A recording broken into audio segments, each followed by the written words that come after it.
ఆంధ్రప్రదేశ్ ప్రభుత్వం ప్రతిష్టాత్మకంగా విశాఖ సముద్ర తీరంలో నిన్న ప్రారంభించిన ఫ్లోటింగ్ బ్రిడ్జి రెండు ముక్కలైంది.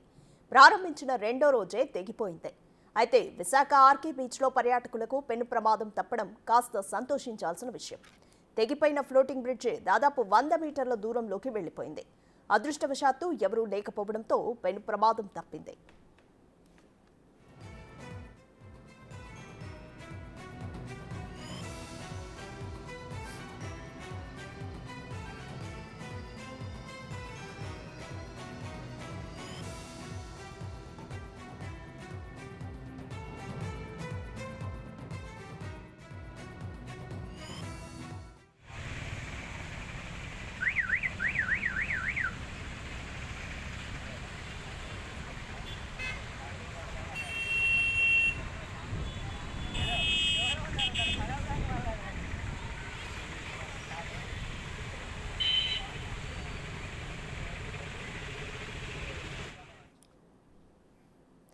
ఆంధ్రప్రదేశ్ ప్రభుత్వం ప్రతిష్టాత్మకంగా విశాఖ సముద్ర తీరంలో నిన్న ప్రారంభించిన ఫ్లోటింగ్ బ్రిడ్జి రెండు ముక్కలైంది.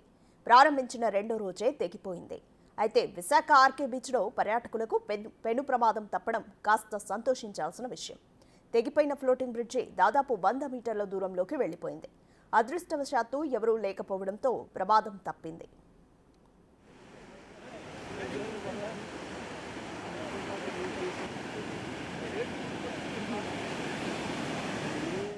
కంప్లీట్ డీటెయిల్స్ మా ప్రతినిధి రాజు అందిస్తారు. రాజు, ఎందుకని ఫ్లోటింగ్ బ్రిడ్జ్ రెండు ముక్కలుగా తెగిపోయింది? కారణాలేంటి? విశాఖ ఆర్కే బ్రిడ్జ్ లో ఏర్పాటు చేసిన ఈ ఫ్లోటింగ్ బ్రిడ్జ్ 2 రోజులు ముచ్చటగానే మిగిలిపోయిందని చెప్పొచ్చు. నిన్న అత్యంత అట్టహాసంగా వైసీపీ రాజ్యసభ సభ్యులు వైవి సుబ్బారెడ్డి, మంత్రి అమర్నాథ్, జిల్లా కలెక్టర్, సిపి, అదేవిధంగా మున్సిపల్ కమిషనర్ వీళ్ళందరి సమక్షంలో ఎంతో అట్టహాసంగా ప్రారంభించారు. దాదాపుగా 10 రోజుల నుంచి ఈ ఫ్లోటింగ్ బ్రిడ్జ్ ని సముద్రపు అంటే ఇసుక తిన్నెల నుంచి 100 మీటర్ల వరకు ఏర్పాటు చేసినటువంటి పరిస్థితి అయితే ఉంది. నిన్న ప్రారంభించే సమయానికి బీచ్ కి చాలా మంది పర్యాటకులు, అదేవిధంగా సండే కావడంతో బీచ్ కి అనేక మంది వచ్చే పరిస్థితి అయితే ఉంటుంది. వీళ్ళందరూ ఈ ఫ్లోటింగ్ బ్రిడ్జ్ ని చూడగానే ఎంతో ఒక ఉత్సాహానికి గురైనటువంటి పరిస్థితి అయితే ఉంది. ప్రతి ఒక్కరికి అంటే పెద్దవాళ్ళకి 100 రూపీస్, పిల్లలకి 70 రూపీస్ 15 నిమిషాల పాటు ఈ ఫ్లోటింగ్ బ్రిడ్జ్ మీద ఉండేలాగా నిర్వాహకులు అయితే ఏర్పాటు చేశారు. విఎంఆర్డీఏ ఆధ్వర్యంలో దీని నిర్వహణ అయితే కొనసాగుతుంది. అక్కడ ఈతగాళ్లతో పాటుగా ఆ ఫోటోగ్రాఫర్లు కూడా విఎంఆర్డీఏనే అంటే మున్సిపల్ కార్పొరేషన్ ఏర్పాటు చేసినటువంటి పరిస్థితి అయితే ఉంది. ఇంత అట్టహాసంగా ప్రారంభించినటువంటిది కేవలం ప్రారంభ సమయం వరకు మాత్రమే ఉన్నది. తర్వాత అంటే ఇంకా పూర్తి స్థాయిలో దీనికి సంబంధించినటువంటి సెక్యూరిటీ మెజర్స్ అన్నింటినీ పాటించడానికి అవకాశం అంటే అక్కడ ఏర్పాటు చేయకపోవడంతో ఆ నిర్వాహకులు తాత్కాలికంగా దాన్ని నిలుపుదల చేసినటువంటి పరిస్థితి ఉంది. కానీ 3 గంటల సమయం నుంచి అంటే సాయంత్రం 3 గంటల సమయం నుంచి ఎక్కువగా అక్కడికి వచ్చినటువంటి పర్యాటకులు ఫ్లోటింగ్ బ్రిడ్జ్ మీదకి వెళ్ళడానికి ప్రయత్నం అయితే చేశారు. సెక్యూరిటీ కానీ పోలీసులు కానీ ఆఫ్ చేసినా కూడా ఎవరు ఆగినటువంటి పరిస్థితి అయితే లేదు.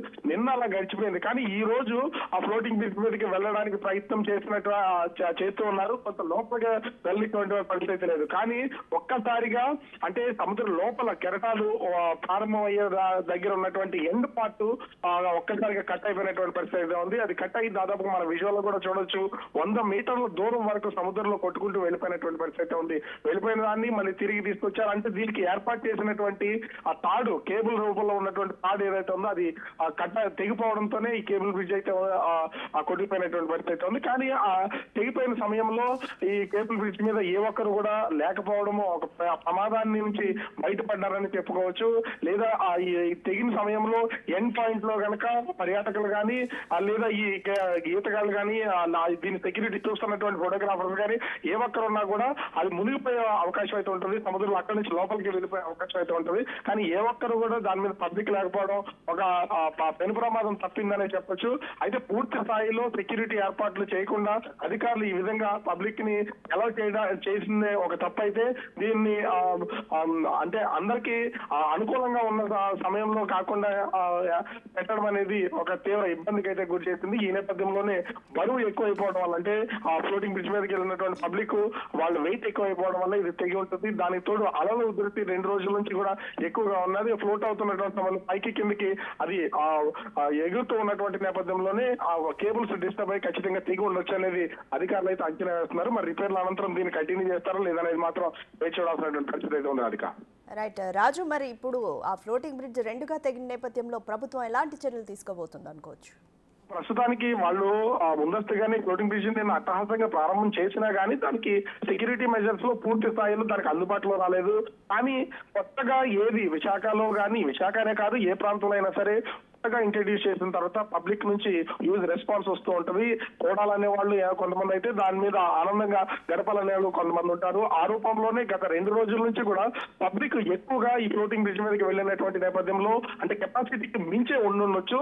దీంతోనే ఈ కేబుల్ బ్రిడ్జ్ తెగిపోయి ఉండొచ్చు అనేది అధికారులు అయితే అంచనా వేస్తున్నారు. ప్రస్తుతం దీన్ని తాత్కాలికంగా అయితే నిలుపుదల చేసినటువంటి పరిస్థితి అయితే ఉంది. దీన్ని రిపేర్ అనంతరం అంటే ఈ తెగిపోయినటువంటి ఆ జాయింట్ ని తీసుకొచ్చి దీన్ని జాయిన్ చేయడంతో పాటుగా దీన్ని ముందు ఏ విధమైనటువంటి ఇబ్బందులు కలగకుండా పూర్తి స్థాయి సెక్యూరిటీ మెజర్స్ తో ఉండే ఏర్పాట్లు చేసిన తర్వాత దీన్ని అయితే మళ్ళీ పబ్లిక్ కి వచ్చేలాగా ఏర్పాట్లు చేసే అవకాశం అయితే ఉంది. మొత్తంగా చూస్తే ఒక ప్రమాదం అయితే తప్పింది. ఖచ్చితంగా పబ్లిక్ కనుక ఎండ్ పాయింట్ లో ఉంటే ఒక పెను ప్రమాదమే జరిగి ఉండేది. అది ముందుకెళ్ళిపోయినా ఆ తెగిన సమయంలో ఒక్కసారిగా కురుపుకి లోనయ్యే అవకాశం ఉంటది. దాని మీద ఉన్నటువంటి ఎవరైతే పర్యాటకులు ఉంటారో వాళ్ళు ఖచ్చితంగా వాటర్ లో మునిగిపోయి ఉంటారు. ఎందుకంటే సముద్రం ఒడ్డు నుంచి దాదాపుగా 100 మీటర్ల లోపల వరకు ఈ బ్రిడ్జ్ ఉన్నటువంటి నేపథ్యంలో ఒక పెను ప్రమాదమే తప్పిందని చెప్పొచ్చు.